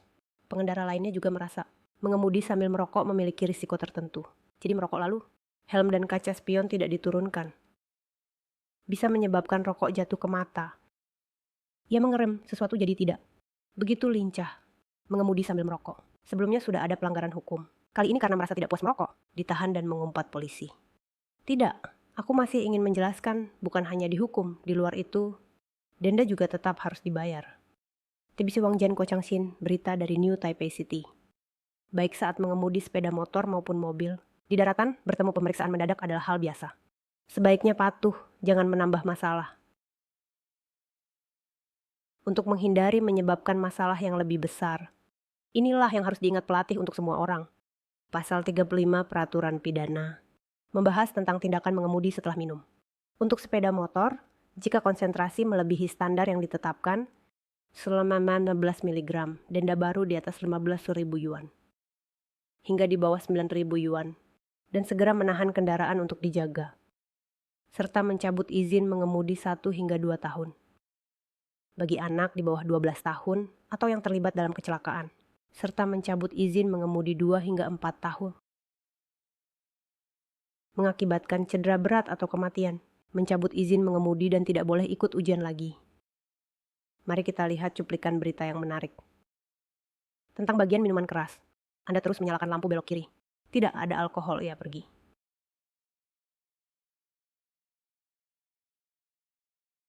Begitu dekat, aroma alkohol menyengat. Langsung terpergok, pria itu masih ingin mengelak. Setelah tes napas semua menjadi hancur. Ternyata pria itu sudah keempat kalinya mengemudikan dalam keadaan mabuk. Benar-benar tidak takut. Kali ini tidak hanya didenda besar, nama juga akan dipublikasikan.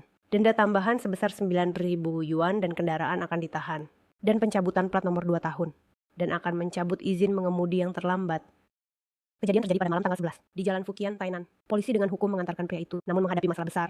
Pria itu mengendarai sepeda motor tua yang berusia 31 tahun. Harus menghadapi polisi yang sama sekali tidak bisa mengendarai. Sangat frustrasi. Hanya bisa menariknya kembali perlahan, mendorong motor yang beratnya lebih dari 100 kilo. Menempuh jarak 15 km, terpisah oleh layar. Bisa membayangkan pemandangan jauh, menghela napas sepanjang jalan, berjuang maju. Akhirnya sampai di tikungan terakhir. Kembali ke kantor polisi, segera masuk untuk menikmati udara dingin, menyelamatkan kopling dan perpindahan giginya. Ya semuanya mungkin adalah pemilik mobil dari tahun 50-an, sepeda motor tua, berat bodi, kecepatan lambat, sangat disukai oleh penggemar mobil tua. Dasarnya hanya untuk tampil gaya, bukan untuk cepat. Mengemudikan sepeda motor sambil mabuk ditangkap basah. Tidak peduli kendaraan apa yang dikendara, polisi harus mencari cara untuk membawanya kembali. Mengelola kendaraan antik juga mengejutkan perbincangan. Wartawan Lai Guanjang di lokasi. Go Izan masih bisa melaporkan. Kendaraan sepeda motor biasa menggunakan kaki untuk mengganti gigi. Tetapi yang ini saya yang merekam. Mobilnya agak tua, itu menggunakan tangan untuk mengganti gigi. Jadi polisi muda tidak akan bisa mengoperasikannya. Mari kita lihat berita tentang perubahan hukum 9.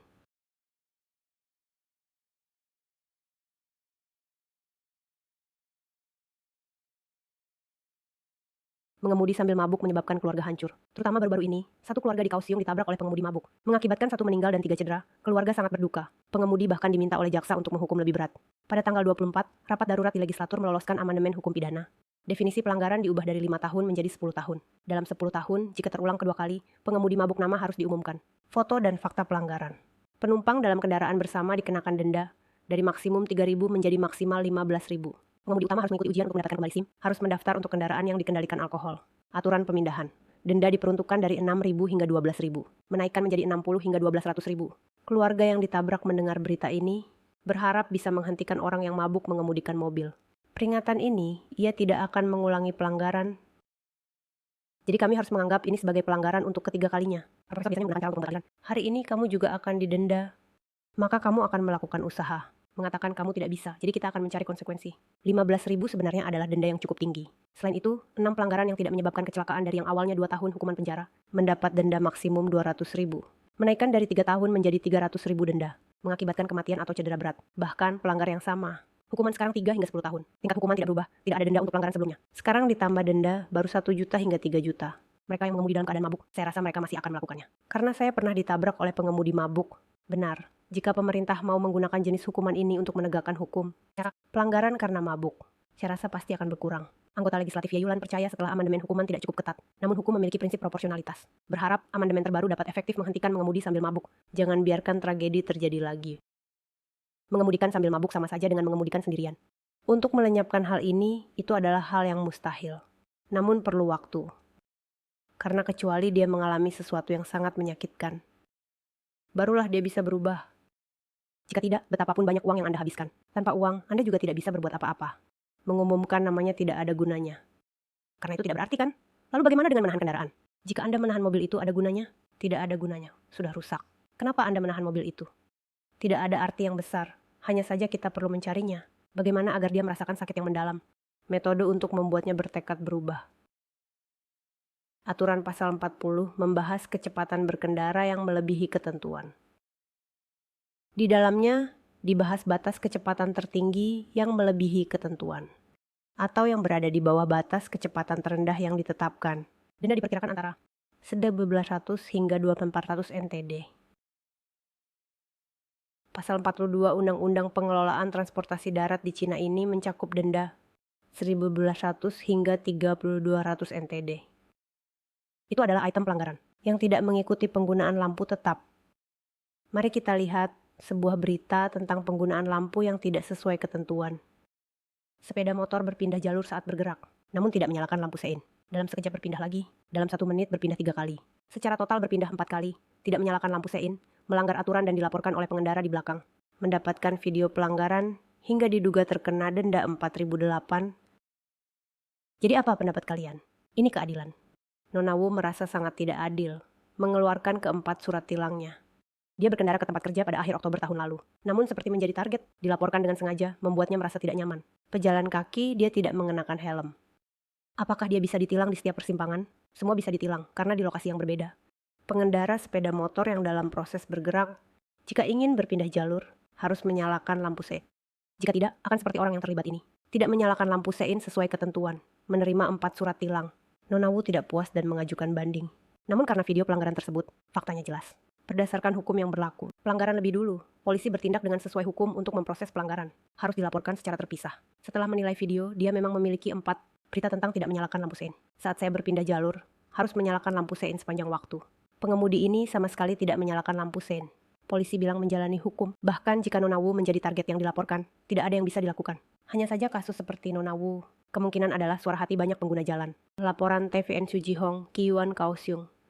Kita melihat gambar ini, yaitu malam tanpa menyalakan lampu, yang mengingatkan semua siswa baik siang, atau malam, atau dalam cuaca hujan, atau di kabut juga. Demi keamanan, nyalakan lampu utama. Pasal 43 Undang-Undang Pengelolaan Lalu Lintas. Sanksi adalah 6.000 hingga 3.000 NTD. Dan dilarang mengemudi seketika. Isi termasuk mengemudi zigzag atau mengemudi dengan cara berbahaya lainnya. Kecepatan berkendara melebihi ketentuan dengan kecepatan tertinggi 40 km dan melepas peredam suara atau menyebabkan kebisingan dengan cara lain. Semua adalah sanksinya, melanggar di dalamnya. Nah, yang perlu kita bicarakan di sini adalah kecepatan melebihi 40 km itu berarti apa? Kita ambil asumsi dari jalur lambat. Batas kecepatan di jalur lambat adalah kenyataan. Jika Anda melebihi 40 ke atas, katakanlah Anda mengendarai sepeda motor hingga mencapai 81, itu berarti melebihi 41 kan? Itu mencapai tingkat bahaya. Mengenai sanksi berapa banyak, tergantung pada kecepatan Anda. Semakin cepat, semakin banyak biaya yang harus dibayar. Di dalamnya masih termasuk pencabutan izin mengemudi.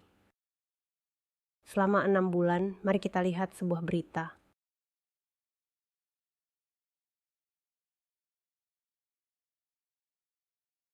Dalam gambar terlihat, pengendara sepeda motor ternyata berdiri saat berkendara, bahkan melambaikan tangan. Sementara di samping, perekam bahkan tertawa terbahak-bahak. Klip video berkendara berbahaya yang beredar di internet ini menarik perhatian tinggi polisi. Lokasi sudah berada di Jalan Sipil bagian 7 depan Taman Xinhang. Pihak kebakaran menjelaskan menyelidiki situasi. Berita viral pada 26 November 112. Kendaraan umum dengan pelat merah di Jalan bagian 7 depan Taman Xinhang sudah berdiri di atas sepeda motor untuk mengemudi dengan cara yang berbahaya. Untuk pemeriksaan dari Kepolisian Daerah Taipei, Cabang Nangang, kamera pengawas di pintu masuk pada hari itu tidak ditemukan situasi pelanggaran tersebut. Cabang akan memperluas transaksi, memastikan nomor plat kendaraan. Berdasarkan pasal 43, Peraturan Pengelolaan dan Penalti Lalu Lintas, mengemudi dengan membentuk ular di jalan atau dengan cara berbahaya lainnya akan dilaporkan. Akan didenda antara 9.000 hingga 36.000 NT dolar, dan plat nomor akan dicabut selama 6 bulan. Memungkinkan cabang mengingatkan pengendara yang melakukan kontrol. Berdiri di atas sepeda motor, mengemudi zigzag, balapan, memaksa kendaraan lain, atau mengerem mendadak dan sebagainya. Semuanya termasuk dalam perilaku mengemudi yang sangat mengancam keselamatan orang lain. Keamanan properti yang berbahaya, mengingatkan pengguna jalan untuk mematuhi aturan keselamatan lalu lintas. Jangan mencoba-coba dengan perilaku mengemudi berbahaya. Polisi pasti akan aktif menindak laporan. Untuk melindungi keselamatan pengguna jalan, artinya tindakan Anda saat berkendara atau mengemudi dapat menyebabkan bahaya bagi orang lain. Maka itu dianggap sebagai perilaku mengemudi yang berbahaya. Menurut pasal 43, 2 mobil atau lebih di jalan raya melakukan zigzag atau mengemudi dengan cara berbahaya lainnya, atau di jalan raya pelanggaran. Pelanggar akan dikenakan denda NT di atas 30.000 dan di bawah 90.000. Dan secara langsung dilarang mengemudi, izin mengemudi dicabut. Dia hanya membahas mobil di sini. Dan mobil tidak termasuk di dalamnya. Mari kita lihat laporan berita berikutnya. Kita harus melihat jalan samping jembatan Maishui di Taipei. Baru-baru ini terjadi kumpulan besar pengendara motor balapan, menganggap jalan sebagai trek balap. Melaju kencang, mereka melanggar. Dan itu merupakan pelanggaran serius. Saat polisi menerima laporan dan tiba di tempat kejadian, para pengendara langsung melarikan diri. Namun, akhirnya polisi memeriksa rekaman kamera pengawas, menyisir dan menangkap pemilik mobil tanpa nama dan 7 orangnya, dan nampan dan 7 orang lainnya. Total yang dikenakan. Mengemudi di jalan. Dia mengendarai sambil melihat ke belakang. Saat itu, beberapa pengendara juga berbalik besar di jalan. Ternyata di ujung lain polisi datang. Mobil polisi tiba di tempat, tetapi segerombolan orang itu langsung melarikan diri. Hanya tersisa beberapa orang yang tidak bisa melarikan diri. Langsung ditangkap. Melihat polisi dan ingin melarikan diri, karena mereka dilaporkan. Mengemudi di jalan ini membuat kebisingan. Kita kembali ke lokasi. Jalan ini relatif lurus, dan di sampingnya ada tepi sungai. Orang berjarang, sehingga mereka berkumpul di sini. Namun, mereka melewati jalan masih akan seperti ini, dengan perumahan seperti ini. Lokasi kejadian berada di jalan samping jembatan Maishui di Neihu, Taipei.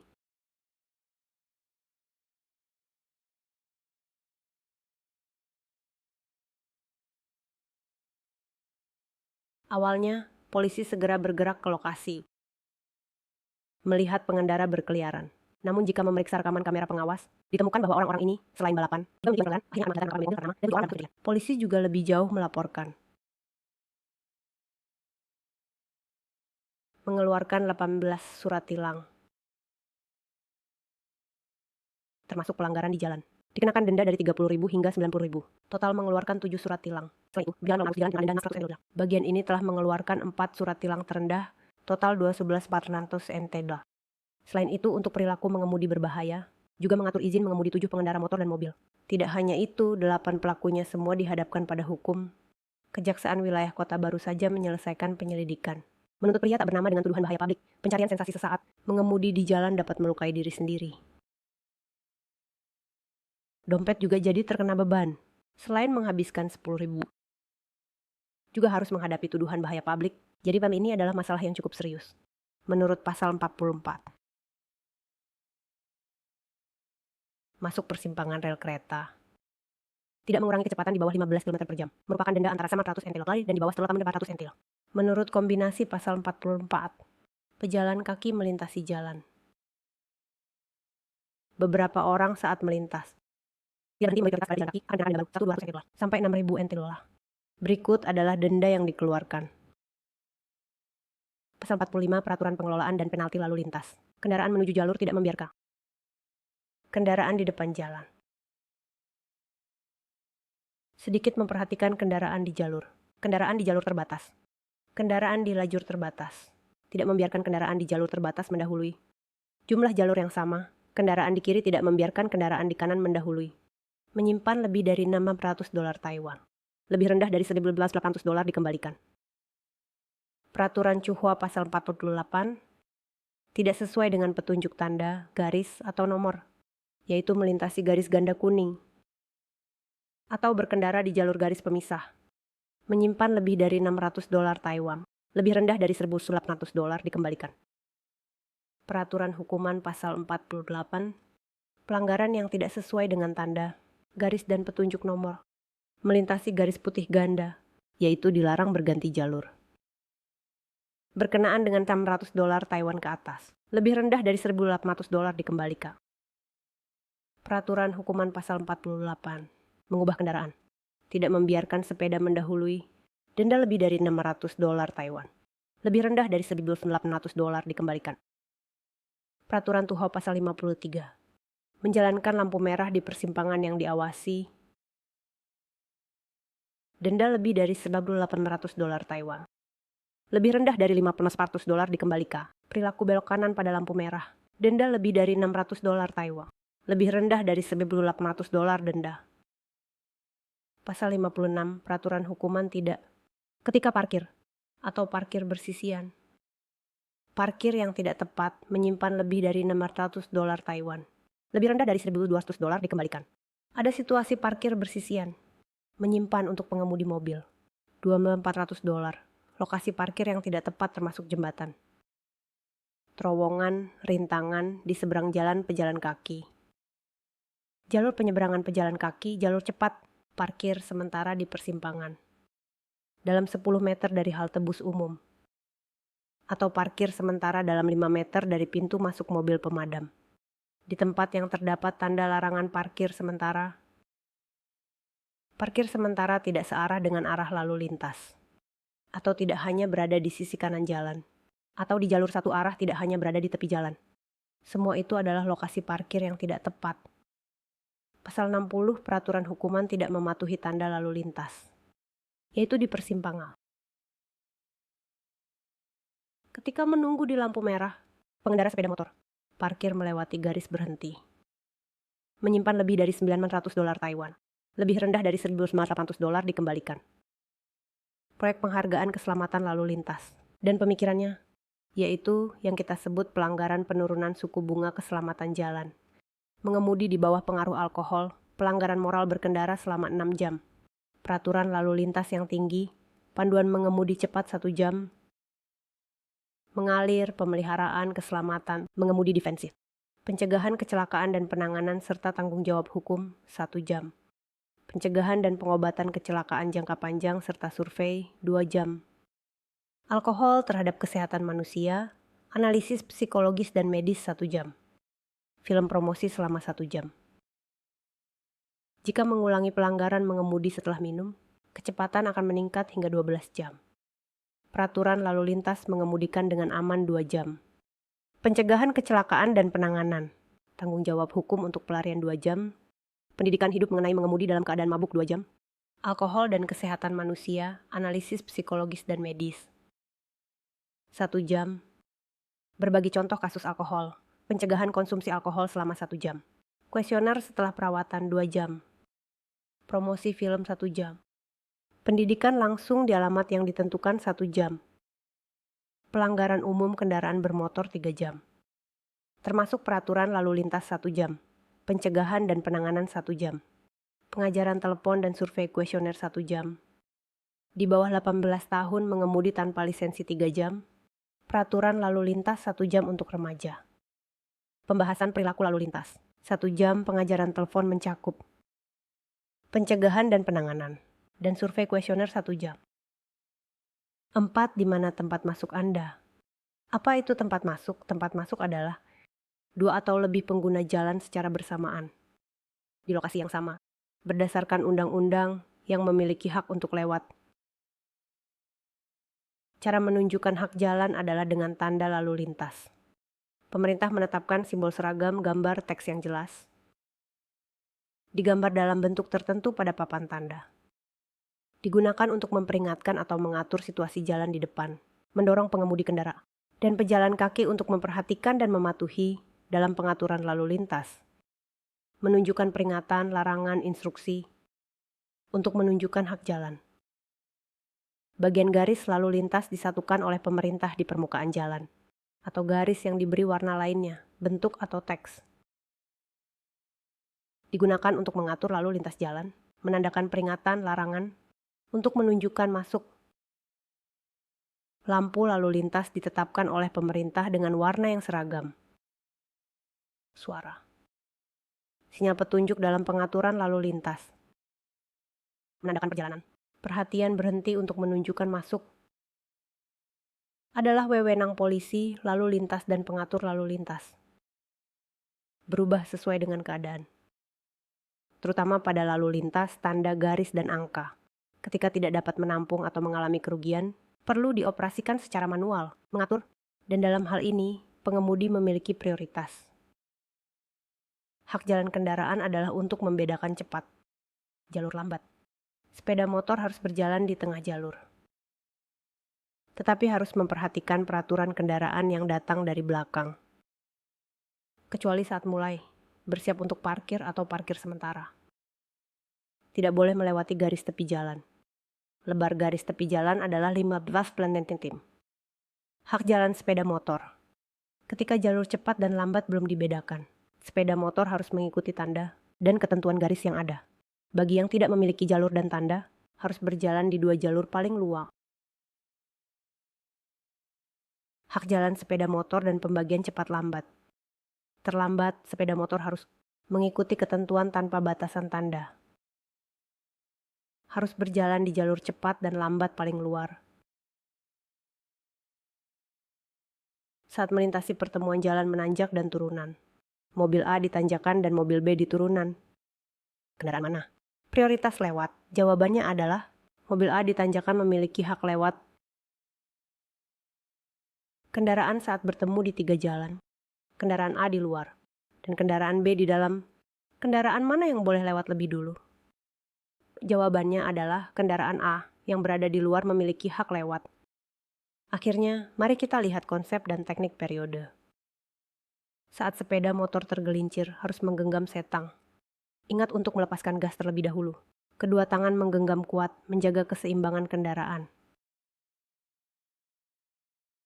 Jangan sekali-kali turun darurat, atau melakukan koreksi arah dengan sudut besar. Berkendara di jalan, meskipun kita mematuhi aturan lalu lintas, tetap harus berhati-hati dan meningkatkan kewaspadaan. Mencegah situasi darurat akibat pelanggaran orang lain. Berkendara dengan hati-hati, memastikan keamanan adalah strategi terbaik.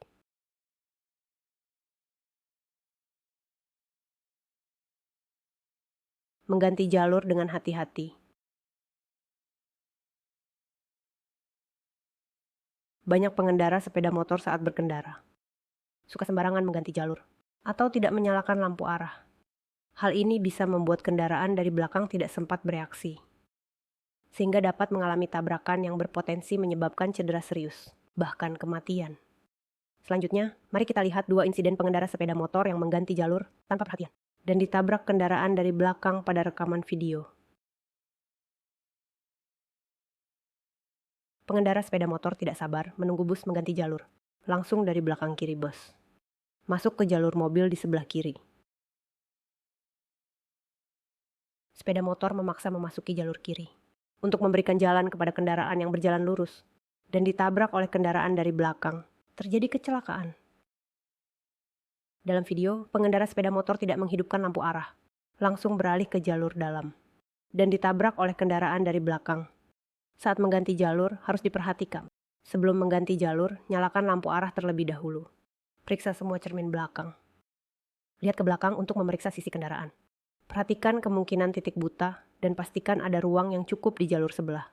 Harus memberi jalan pada kendaraan yang melaju lurus, dan jaga jarak aman saat sepeda motor melaju dan menghadapi situasi khusus. Saat harus menyalip. Harap juga mengikuti prinsip berikut untuk memastikan keamanan.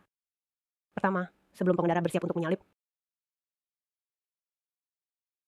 harus memperhatikan kondisi arus lalu lintas, menilai apakah ada jarak dan ruang yang aman, baru bisa menyalip. Sebelum mendahului sepeda motor, harus menyalakan lampu arah untuk memberitahu kendaraan lain akan menyalip.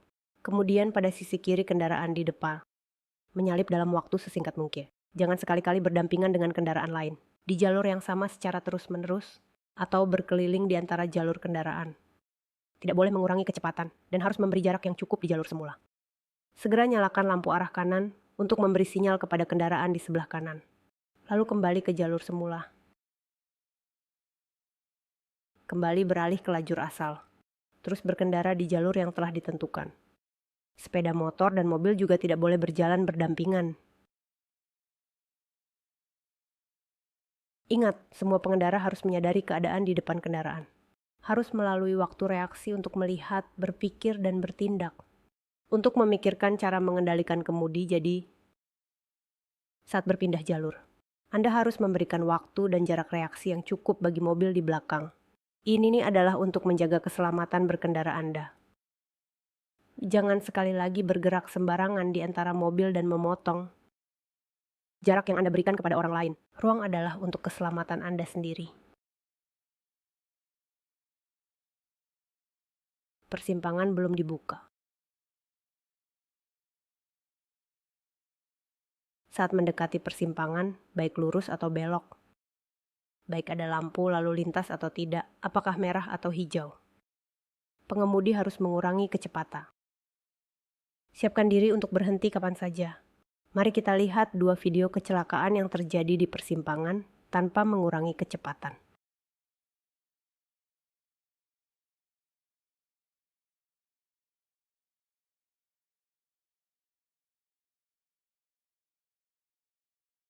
Dalam video, sepeda motor melaju keluar dari persimpangan dengan lampu merah berkelap-kelip. Tanpa mengurangi kecepatan, ditabrak oleh mobil yang bergerak lurus.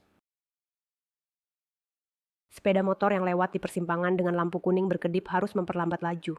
Memastikan tidak ada kendaraan lain yang melintas. Karena lampu kuning berkedip menunjukkan peringatan, sepeda motor harus memperlambat laju saat mendekat. Perhatikan keselamatan, hati-hati saat melintas. Jika menemui lampu merah berkedip, sepeda motor harus berhenti. Pastikan aman sebelum melanjutkan. Karena lampu merah berkedip menunjukkan untuk berhenti. Harus mengurangi kecepatan dan berhenti di depan persimpangan. Biarkan kendaraan di jalan utama lewat dan pastikan aman sebelum melintas. Selain itu, jika menemui lampu merah berkedip, ini menandakan Anda harus berhenti. Amati ada atau tidak kendaraan. Pastikan aman sebelum melanjutkan. Saat menemui lampu kuning berkedip, menandakan Anda sedang berada di jalur utama. Anda tetap harus memperlambat dan memperhatikan keselamatan. Amati, pastikan tidak ada kendaraan yang datang. Kemudian baru melanjutkan perjalanan. Melanggar lampu lalu lintas dan petunjuk lalu lintas.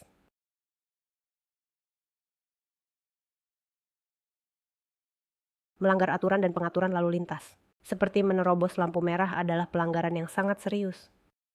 Berdasarkan data statistik dari kepolisian, pelanggaran lampu lalu lintas dan pengaturan mengakibatkan jumlah korban jiwa dan terluka selalu berada di peringkat ketiga atau keempat sepanjang tahun. Tidak hanya akan membahayakan diri sendiri, melalui contoh kecelakaan karena menerobos lampu merah berikut, mengingatkan pengemudi untuk mematuhi pengaturan dan petunjuk. Selain itu juga harus selalu waspada, mencegah pelanggaran orang lain yang dapat mengakibatkan kecelakaan.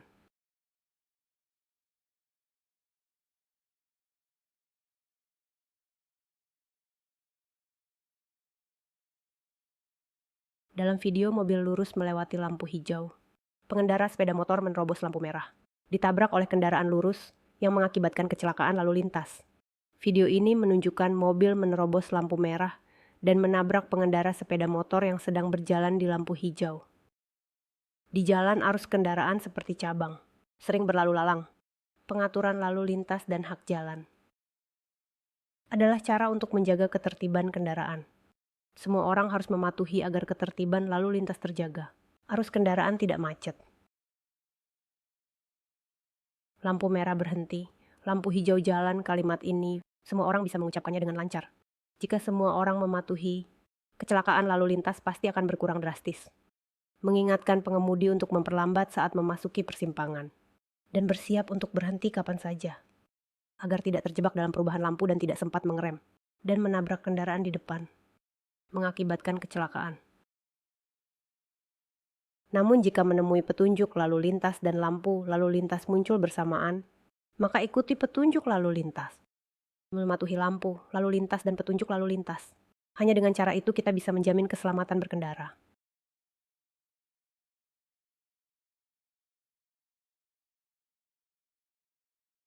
Kecepatan yang tidak terkontrol di jalan.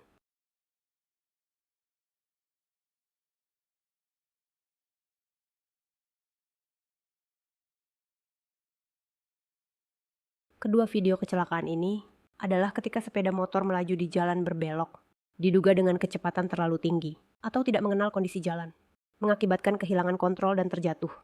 Biasanya saat sepeda motor melaju ke depan, dalam arah yang akan dilalui, akan memproduksi gaya inersia, memaksa kendaraan untuk mengikuti arah semula, sehingga menghasilkan gaya sentrifugal. Ketika sepeda motor sampai di bagian belokan, gaya sentrifugal akan muncul karena pengaruh gaya inersia. Oleh karena itu, pengemudi dan sepeda motor harus miring dengan benar. Sudut juga harus diperbesar, agar dapat berbelok dengan baik, yaitu untuk mencegah gaya sentrifugal saat berbelok menjadi terlalu besar, sehingga sepeda motor atau manusia dapat tetap berada di jalur belokan. Terus maju dalam fenomena yang terbentuk. Singkatnya, artinya saat kecepatan kendaraan sama, semakin tajam belokan, gaya sentrifugal akan semakin besar. Namun jika dalam satu belokan, kecepatan semakin tinggi, gaya sentrifugal juga semakin besar. Oleh karena itu di jalan belok, memperlambat laju dan berjalan perlahan adalah cara untuk menjaga keselamatan berkendara. Saat berkendara di tikungan ada 3 proses, termasuk memasuki tikungan, melalui tikungan, dan keluar dari tikungan. Sebelum memasuki tikungan, harus mengurangi kecepatan secara wajar, agar tidak kehilangan kontrol karena gaya sentrifugal yang terlalu besar saat melaluinya. Saat melewati tikungan, pengendara perlu mencondongkan bodi kendaraan ke arah dalam tikungan. Memanfaatkan berat kendaraan dan pengendara. Untuk mengatasi gaya sentrifugal dan menjaga kecepatan konstan, jangan pernah mempercepat dengan terburu-buru, mendadak mengerem, atau memutar setang dengan cepat dan sudut besar, untuk menghindari bahaya. Setelah keluar dari tikungan, tegakkan posisi kendaraan, agar kepala kendaraan menghadap lurus, lalu percepat di jalur lurus menuju depan. Saat melewati tikungan, harus menjaga kecepatan kendaraan tetap stabil. Hindari berkendara sejajar dengan kendaraan lain, agar tidak terjadi kecelakaan akibat ketidakseimbangan pusat gravitasi. Saat melintasi tikungan, pandangan pengendara dapat terhalang. Selama salah satu pihak berkecepatan terlalu tinggi, atau ingin terlalu dekat dan memasuki jalur lawan, ini dapat menyebabkan kecelakaan karena reaksi yang lambat. Saat keluar dari tikungan, pastikan aman di depan. Perlahan-lahan luruskan kepala kendaraan, kemudian percepat.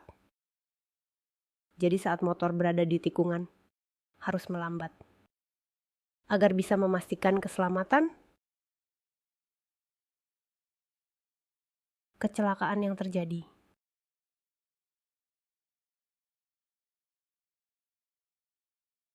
Berdasarkan data yang ditunjukkan oleh kepolisian, tingkat kematian akibat kecelakaan karena mengemudi setelah minum alkohol selalu menempati peringkat pertama setiap tahun. Sekitar 20% lebih. Jika dihitung berdasarkan jumlah kematian dan cedera setelah kecelakaan terjadi, dalam menghitung tingkat kematian akibat kecelakaan, dengan mengecualikan tingkat kematian akibat kecelakaan di perlintasan sebidang, selalu menempati peringkat pertama karena alkohol akan memperlambat kemampuan reaksi tubuh. Sangat berpengaruh pada keselamatan saat mengendarai motor, merupakan tindakan yang sangat berbahaya. Selanjutnya, mari kita lihat 2 video tentang kecelakaan karena mengemudi setelah minum alkohol.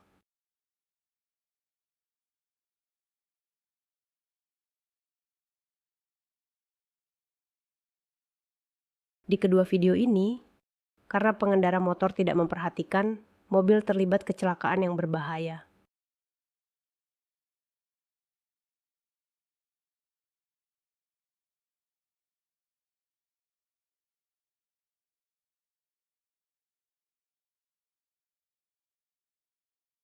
Setelah minum, peminum akan mengalami emosi yang tinggi dan mengurangi kemampuan penilaian, meningkatkan rasa percaya diri, dan mengevaluasi kemampuan sendiri secara berlebihan, mengabaikan saran dari orang lain, dan melakukan tindakan yang salah atau berbahaya.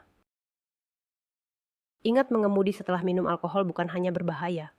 Jika terjadi kecelakaan saat mengemudi setelah minum, termasuk dalam kejahatan terhadap keselamatan publik, polisi harus menyerahkan ke kejaksaan untuk diinvestigasi dan mengajukan tuntutan pidana. Demi keselamatan diri sendiri dan orang lain. Setelah minum, tolong jangan berkendara. Gunakan transportasi umum untuk menjaga keselamatan kita berdua. Sementara itu, ingatlah untuk pulang dengan aman. 5 langkah aturan adalah Seldadula Trimpatu. Semula toleransi untuk minum.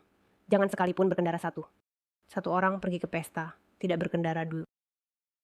2 orang atau lebih, tunjuk sopir yang baik. Tenang 3. 3 posisi taksi yang aman dan nyaman. Pelayanan yang baik dan perhatian. 4 teman sekamar yang baik. Menyediakan layanan antar jemput yang aman dan nyaman. Aturan adalah selalu di 12 tika. Untuk memberi jalan kepada pejalan kaki.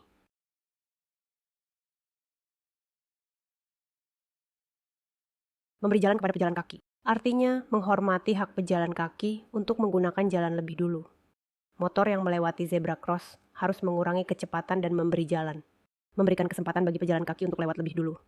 Sekarang mari kita lihat 2 video tentang kecelakaan berbahaya yang terjadi karena memberi jalan kepada pejalan kaki.